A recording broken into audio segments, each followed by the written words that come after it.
morning, everybody. My name is David Scanlon, for those of you who weren't on the train down from Dublin this morning. As Cara said, I'm going to spend a couple of minutes just introducing what the Accelerate Green program has been about, the 8 companies who are going to be joining us here on stage throughout the day. This is the culmination of a program of 8 modules that they commenced in February with us in Bura, and they just finished up in the last couple of weeks. But I'd just like to reflect on some of the opening remarks there from Jeff and from Minister Calleary. Jeff gave us the line that we don't need heroes to achieve the climate targets. But I would like to recognise the vision of the Board and Amona board and the senior management. Tom, the job you've done, and Jeff, bringing the board with you to put this programme into place. It's quite remarkable. And I know that Minister Cleary has left, but it was great to hear him say that he'd like to see this programme continue and to be back here for the conference next year. We'd be more than happy to keep helping out Tom in running this programme. So for Accelerate Green, at Resolve Partners, our DNA is building programs to help companies achieve scale. And we've been doing that for many years. So we brought together 8 companies in Bura, and we brought them through a program of looking at what the opportunity meant. So we're saying, here's an opportunity in the green space. Can you transition into that as an SME, or can you target that as a new high-tech and high-ambition company? And we brought them through the standard module that we have done for many, many years, looking at what's the customer's problem, how your solution can deliver value, who's your competitors, what's that market look like, how do you deliver pricing. New for the program for us and for the companies as well, and for Ireland, because this is the first time a sustainability scaling program has been delivered, is to think about impact. So talking to those companies and saying, okay, well, what's your impact target? How do you measure that? Why is that useful for your customers? How do they think about that impact that you're delivering? How can you measure it? How can you report on it? And then we also bring in investors, financiers, people who can talk about how sustainable finance is changing how the world of innovation is going to be funded. So we brought all of those people together to deliver those modules. But we know that innovation is hard. I mean, the reality is, we talk very positively and optimistically about these companies who are going to join us. The chances are most of them are going to fail. Innovation is really, really hard. And what we've come to learn at Resolve is that impact innovation is even harder, because you can't innovate in impact alone. I mean, no matter how talented you are, no matter how wonderful your product is, you can't get one entrepreneur backed by one Silicon Valley VC inventing a brand new grid and saying, everyone should use my grid now, it's smart. This is systemic change. And with systemic change, you need to be really good at collaborating. You need to be really good at building partnerships and co-creating value. So alongside building this program, which the 8 companies have been part of, we brought together a community of over 50 business leaders, scientists, climate activists, serial entrepreneurs, and investors to bring their expertise, to bring their learning, and to understand how those pathways to scale could be delivered by partnering with the right people. And I think the most important element of that was the work that Board and Amona did. So we brought all of these speakers, we built this community, and it's really affirming to see so many of those speakers coming back here today to support the teams and members of the Accelerate Green 1 and 2 cohorts. But the consistent thread through all of the programs has been the participation of Board and Amona. So Board and Amona bring their sectoral expertise, people who own problems, people who daily experience the problems, who can say to the startups, that's not how this works in the real world. I mean, that's a lovely idea that you've got there, but this is how my job, pans out on a daily basis. Helping them learn and participating in the program. And that's been really, really powerful, really important. And we can point to many instances since the program started in 2021 of practical, real proof of concept and pilots that have happened between Board and Amona and the Accelerate Green companies. And we'd love to see more of that and at an increased scale. But I think what's important as well is that's a two-way conversation. We think that Board and Amona employees, stakeholders who come and join us on the program with the teams, they learn from the companies. They see how innovation can not just disrupt, but actually build pathways so that we can address these challenges. And I was reminded of that when we were doing the selection process for this 3rd cohort. And one member of the Board and Amona senior leadership team who was on the selection process, after we'd seen a pitch, leaned over and said, how could we pass up an opportunity to work with a company like that? And that's wonderful. It shows that passion to change, but it also recognizes that you've got to bring in partners from outside to help you to succeed. So I said that innovation is really hard, and we don't often get an opportunity to see a success.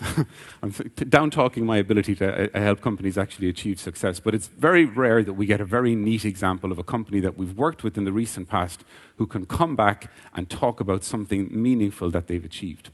So I'm delighted to be joined on stage today by Brendan Carroll, who is the CEO and co-founder of Episensor, who participated in the first Accelerate Green program, and Katie McArdle, who is a senior program manager in energy and sustainability for Microsoft.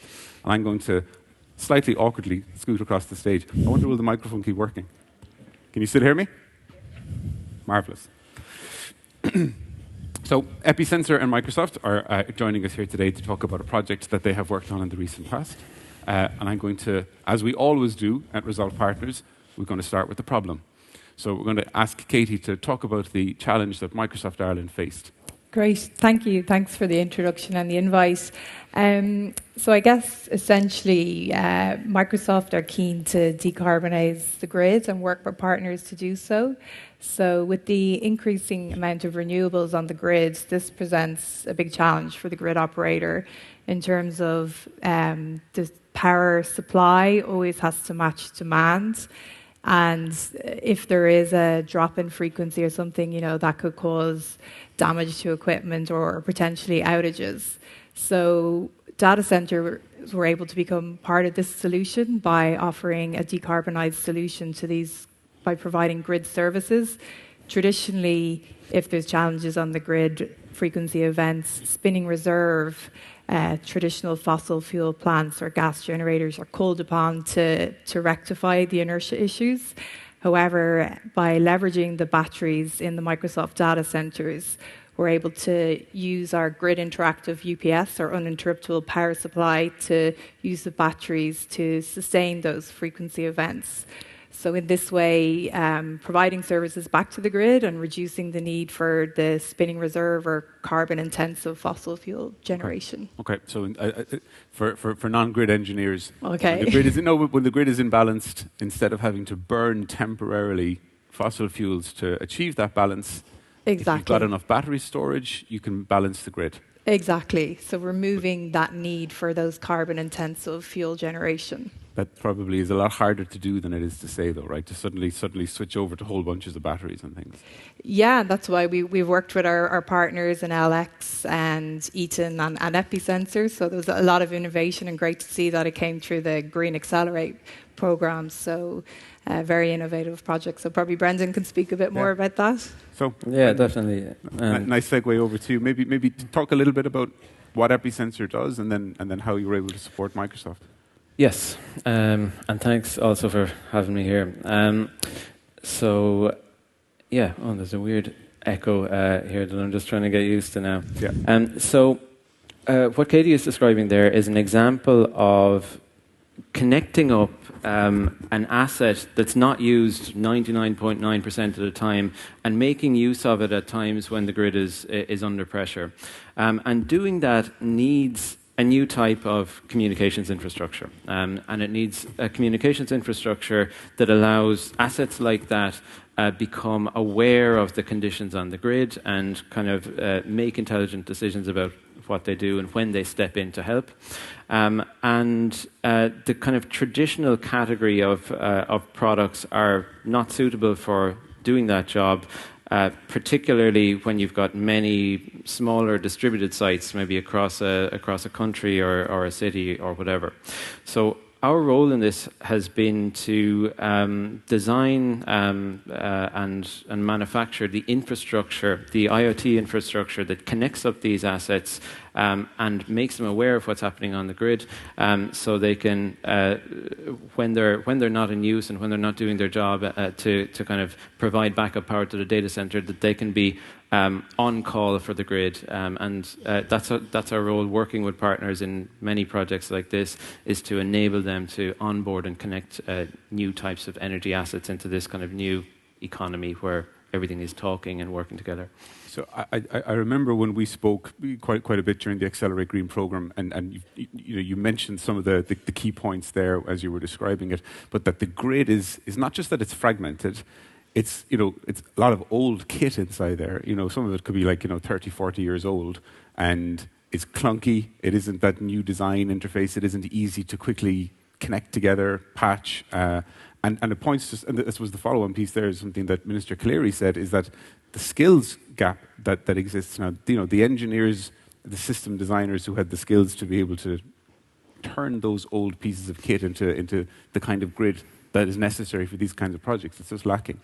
Yeah, so there is a rapid transition happening from kind of large, centralized traditional power plants to generation being distributed all over the place, basically, and driven by renewables and energy assets like batteries. And the types of products that are used to manage them and connect them up are kind of not suitable to make that transition. You need to, in my opinion, start completely fresh without constraints and have a new set of kind of modern technologies to do that job and to enable those things to kind of participate in that new economy. Thanks, Brendan. Katie, this kind of a project, I think a lot of people think Microsoft, they think at best some coders somewhere sitting in Silicon Valley building Word, Office 365. Taking on a project like this and having that sort of like skill set and ambition to do something, is that new for Microsoft, or maybe talk about that ability within the organization? I wouldn't say it's new. We have a huge energy and sustainability team. We've got people focusing on power purchase agreements in terms of, like in Ireland, we announced in the last few months over 900 megawatts of corporate power purchase agreements of wind and solar, which our goal is to have 100% renewable by 2025. So we've got many different engineers, energy economics analysts, different skill sets to achieve those goals. So it's not all just coders sitting in the office. And then the process then of engaging with partners such as Eaton that you mentioned, and NLX and Episensor. Maybe talk through that and where the project has achieved now.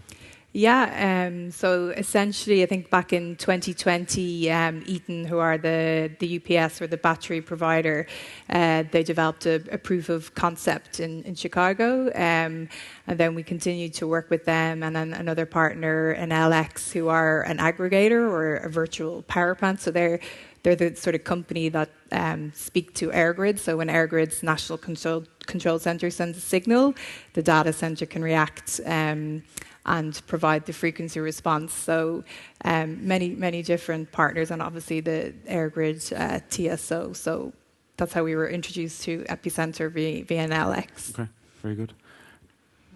Maybe tell a little bit about the Epicensor story, Brendan. How did you end up in a point where you were able to provide the necessary kit, the crucial piece of technology to help decarbonise Ireland's smart grid? Yeah. I've been at this for quite a long time.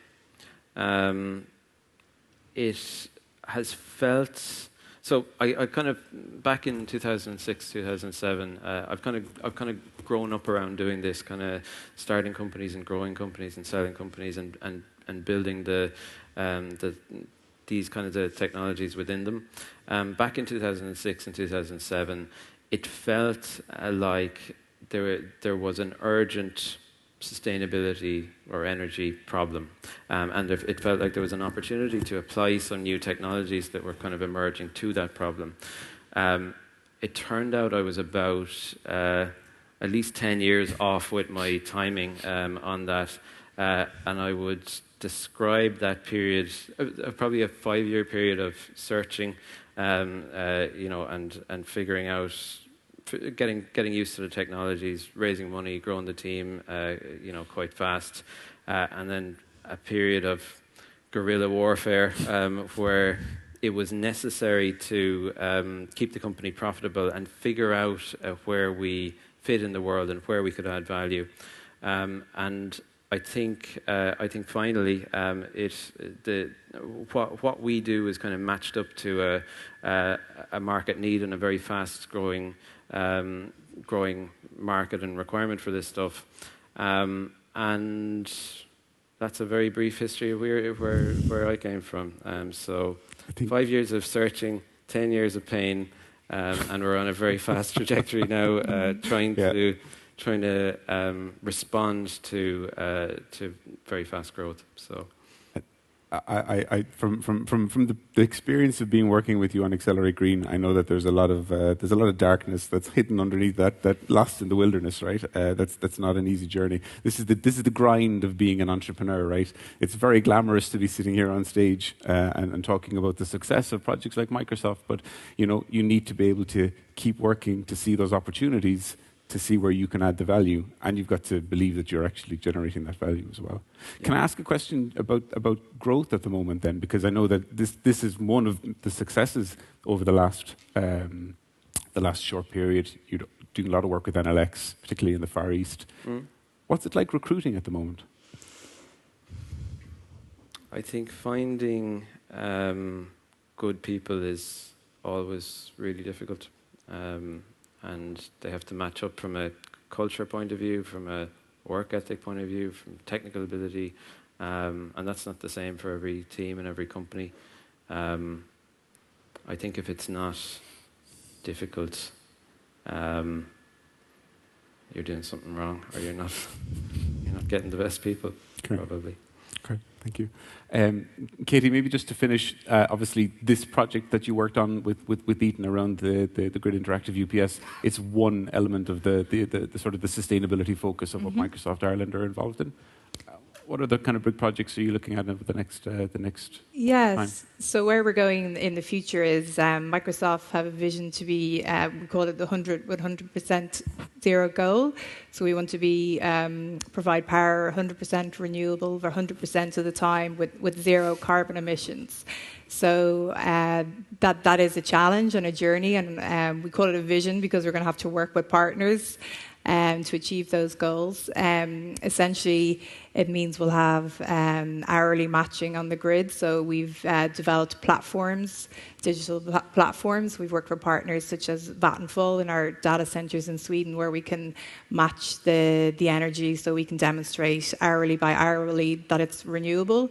So this, we hope, will sort of encourage others to be stimulated to develop batteries. It'll hopefully develop market signals to provide incentives for large-scale battery development, so that the batteries can store the renewable energy and provide that energy back to the grid in the times when it's not windy or it's not sunny. So looking at many things, we're transitioning to HVO, hydrogenated vegetable oil, instead of diesel generation as our backup, and also looking at fuel cells. So yeah, lots of exciting, innovative projects keeping us all busy. Okay, well, I know that definitely one of our speakers' eyes, two of our speakers' eyes just lit up when you mentioned those two projects. Great. So you've opened the floodgates with Episensor and Accelerate Green, and I think that this has just been a really positive, story to be able to share about the outsized impact that a small innovative company from my home county of Limerick, just going to say it out there, we've another Limerick man coming on stage shortly, can have, and this is a global first, and it's going to be something that hopefully rolls out across many more industries across the globe. So I'd like to thank Brendan for rejoining us here on stage, and thank you very much, Katie, as well. Thanks for the invitation. Thanks very much. Thank you.